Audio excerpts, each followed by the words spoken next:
इस बात को सोचते हैं तो हम कहते हैं कि why go with even computer science, why not with Hindi और physical education.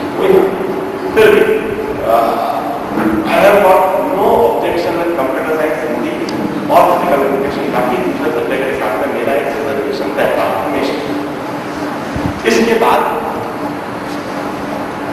Regarding school selection, आप में से कईयों के मन में इस समय स्कूल की बात भी हो रही हो।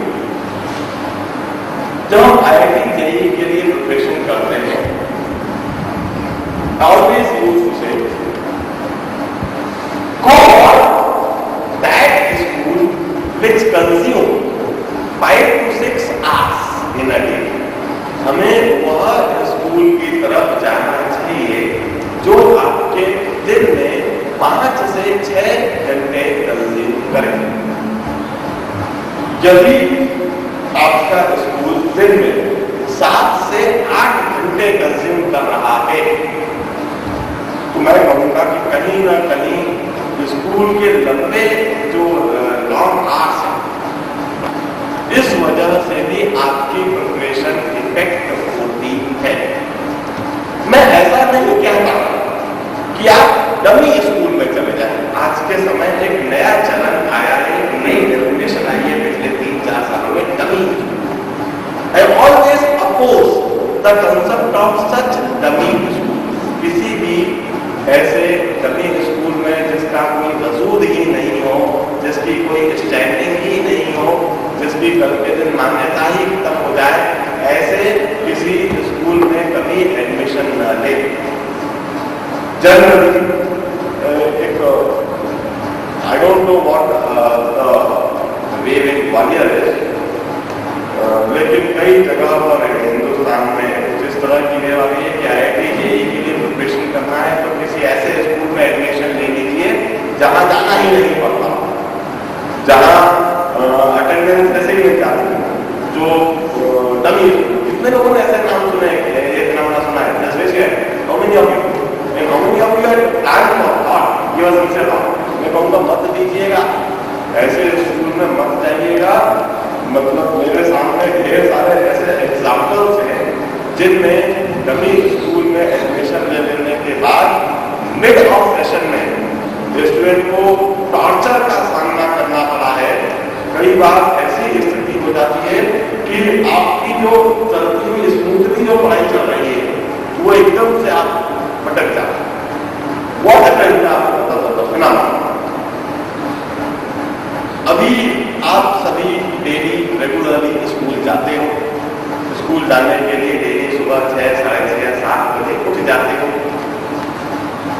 स्कूल जाने का प्रेशर होता है, आपका डेली रूटीन सुबह 7 बजे स्टार्ट हो जाता है और फिर आप स्कूल में जाकर लेक्चर सुनते हो, वहाँ पर 12, 1 या 2 बजे तक अटेंड करते हो, फिर बैठते हो और फिर आप पढ़ाई चालू कर देते हो। कोचिंग क्लास की पढ़ाई है, और आप एक रूटीन बनाता है और उस चलते हुए रूटीन में आपसे जितनी मेहनत करने के लिए कही जाए आप कर लेते हैं। लेकिन जब आप किसी इस तरह के स्कूल में एडमिशन ले लेते हो, जैसा हमने सुना हुआ है, जिसमें स्कूल जाने की ही आवश्यकता नहीं है, तो व्हाट है आपकी बॉडी क्लॉक बिगड़ जाती है, आप आलसी हो जाते हैं, यूज्ड टू गेट लेजी। हम अभी छूटे हैं, हमें इतना भी पावर नहीं है। हम कई बार समय की कीमत, समय की सिंसियरिटी को समझ नहीं पाते और ऐसे स्कूल में एडमिशन लेने के बाद 90% केसेस में यह देखा गया कि आपका सुबह उठने का समय जो पहले 6, 6:30, 7 था, वो धीरे धीरे पीछे जाते हुए 8, 8:30, 9, 9:30 तक हो गया। आप 9:30, 10 बजे उठने लगे, बिल्कुल आराम से आपका डेली रूटीन चालू होता है। 11, 11:30 बजे तक आप पढ़ने बैठते हैं और 12 बजे तक, 11, 11:30, 12 बजे तक पढ़ने बैठे। तो फिर क्या मतलब रहा ऐसा स्कूल चेंज करने? सर्कुट में इस तरह से स्कूल चेंज की तरफ आप बिल्कुल भी थॉट न दें। इस तरह के स्कूल को कभी नहीं जिसकी कोई रिलायबिलिटी नहीं हो, जिसका क्या पता मतलब कई सारे स्कूल में मतलब इंदौर में गुजरात स्कूल इस तरह से भी आए कि 100 बच्चों में उन्होंने एडमिशन ले लिया और जुलाई अगस्त में स्कूल में रेन हो गई और वो मान्यता ही रख गई जो बच्चे कहीं के ऐसे स्कूल में एडमिशन कर। Regarding board selection, CBSE board preparation के लिए बेहतर है या एमपी बोर्ड हमारी जेईई की प्रिपरेशन के लिए बेहतर है या आईसीएसई बोर्ड? मैं बड़े सिंपल शब्दों में ये बात बता रहा था। मैंने ये पॉइंट्स दो when we target for IIT, JEE और AIT। अब मैं अलग अलग बोर्ड को पॉइंट दूं तो मैं कहूंगा एमपी बोर्ड को दिए जाने चाहिए 8.5 पॉइंट, 8.5 पॉइंट, 10%। सीबीएसई बोर्ड को एमपी बोर्ड से ज्यादा नहीं मिलेंगे, इनफैक्ट एमपी बोर्ड से हल्के से कम मिलेंगे, 8.25 हल्के से सीबीएसई बोर्ड को पॉइंट कम मिलेंगे। क्यों दे रहा हूं तो समझाना। और आईसीएसई बोर्ड को मैं जनरली रेटिंग देता हूं 6 पॉइंट। अब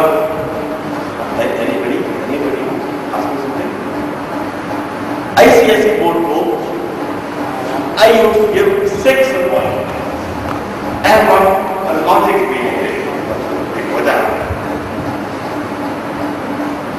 जैसे एमपी की हम बात करें, be in MP state memory की बात करें, एमपी से साल लगभग 450 से 500 आईआईटी जेईई में सिलेक्शन होते हैं। अलग अलग सिटी की बात करें, ग्वालियर की भी बात करें, इंदौर की भी बात करें, भोपाल की भी बात करें और रेवा नागौर जगह की बात करें तो टोटल एमपी से लगभग 450 से 500 सिलेक्शन होते हैं।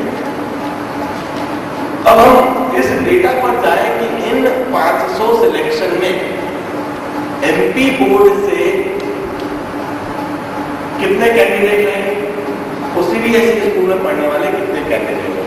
तो एक बड़े आश्चर्यजनक आउटकम है कि एमपी बोर्ड का रिजल्ट आईआईटी जेईई में एमपी में बेहतर। हम यह देखते हैं कि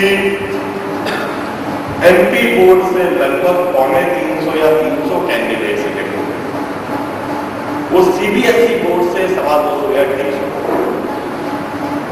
या 200 और आईसीएसई बोर्ड से काफी कम सिलेक्शन है। उसकी वजह भी वहां से पूरे एमपी में सिलेक्शन देखा जाए तो 10 से 12 सिलेक्शन आईसीएसई बोर्ड से हो पाता। एक तो नंबर ऑफ स्कूल में आईसीएसई बोर्ड के कम, दूसरा आईसीएसई बोर्ड का जो पैटर्न है वो कई बार not that much adaptive with JEE. अब इधर सवाल होता है कि एमपी बोर्ड को मैंने ज्यादा पॉइंट दिए इसलिए इस वजह से कि ज्यादा सिलेक्शन, वो एमपी बोर्ड से ज्यादा सिलेक्शन की साफ साफ वजह है एमपी बोर्ड का कोई सा भी स्कूल ऑन एन एवरेज 4 से 5 घंटे डेली के कंज्यूम करता है। एमपी बोर्ड का कोई सा भी मतलब हार्डली ऐसा कोई ग्वालियर में ऐसा स्कूल होगा जो 6 घंटे चलता हो एमपी बोर्ड का, कोई सा मैक्सिमम 8 होते होंगे 5.5 घंटे, उससे ज्यादा नहीं होते, 5 घंटे। कई स्कूल 4 घंटे में इवेंचुअली बच्चों को आईआईटी जेईई के लिए पढ़ने के लिए सेल्फ स्टडी के लिए ज्यादा समय, वहीं पर जनरली सीबीएसई बोर्ड का कोई सा भी स्कूल और एवरेज 5 से 7 घंटे कंज्यूम करता है। कुछ स्कूल ऐसे हैं जो 8-8 घंटे तक कंज्यूम करते हैं। एक बड़े आश्चर्य वाली बात है, बहुत ज्यादा बड़े ऊंचे नामचीन स्कूल में हमने देखा हुआ है जो 7-8 घंटे बच्चों के कंज्यूम कर लेते हैं, उनका जेईई में रिजल्ट बड़ा होता है सिर्फ इस वजह से कि वो 7-8 घंटे बच्चों के कंज्यूम कर लेते हैं, बच्चों को इतना थका देते हैं कि वो घर पे जाके पढ़ ही नहीं पाते, वो समय ही नहीं निकाल पाते।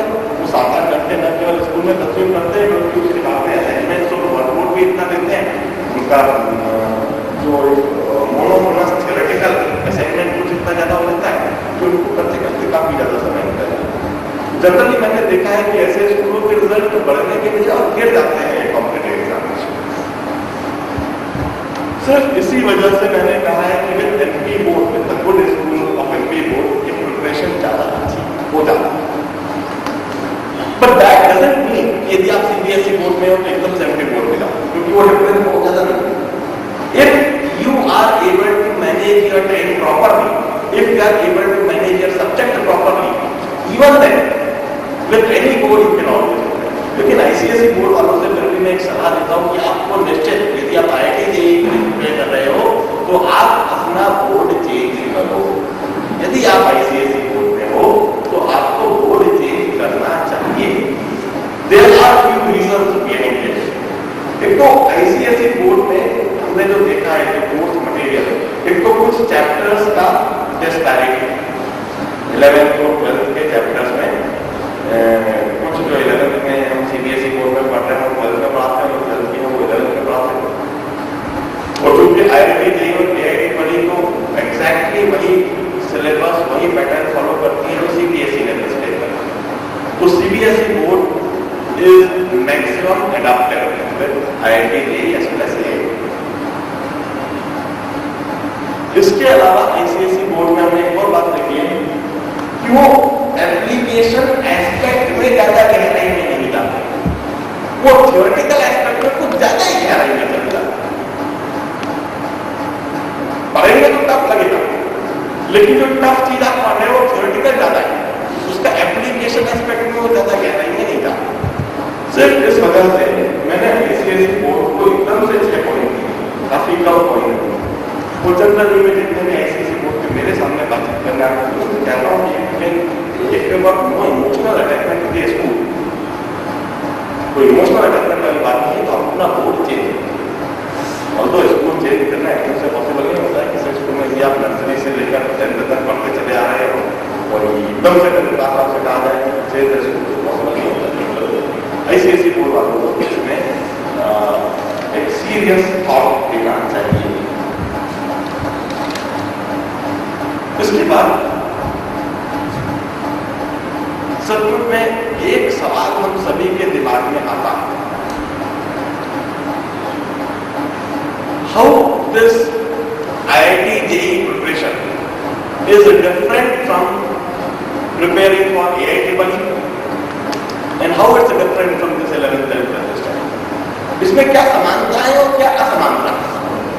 जब मैं आईआईटी जेईई के बारे में बिल्कुल भी नहीं सोचूं, एआईटी बनी के बारे में बिल्कुल भी नहीं सोचूं, मैं सिर्फ एक बात दिमाग में रखूंगी कि मुझे तो सिर्फ 11th और 12th क्लास का एग्जाम देना है, इसी में बेहतर परसेंटेज लाना है और सिर्फ 11th और 12th क्लास देनी है।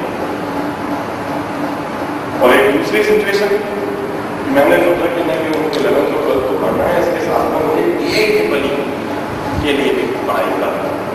AIT means all India engineering entrance examination conducted by CBSE. CBSE used to conduct this examination in order for admission into various engineering institutes all over the country, all across the country.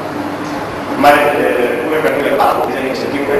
इन 12 में से लगभग 300 engineering institute में इस AIT को admission दिया जाता है।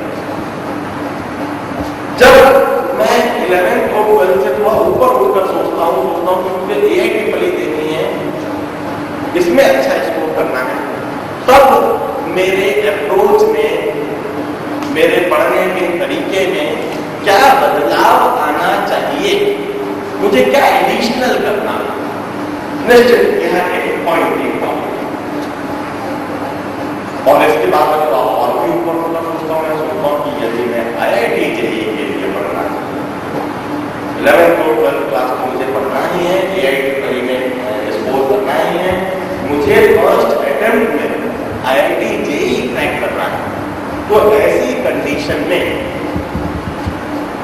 क्या मेरे बर्ताव में, क्या मेरे अप्रोच में फर्क आना चाहिए। निश्चित this is the most important topic of this seminar. आज के दिन जो सबसे इंपॉर्टेंट टॉपिक है शायद मैं इसी टॉपिक देखिए, एक जो मिथ फैलाई गई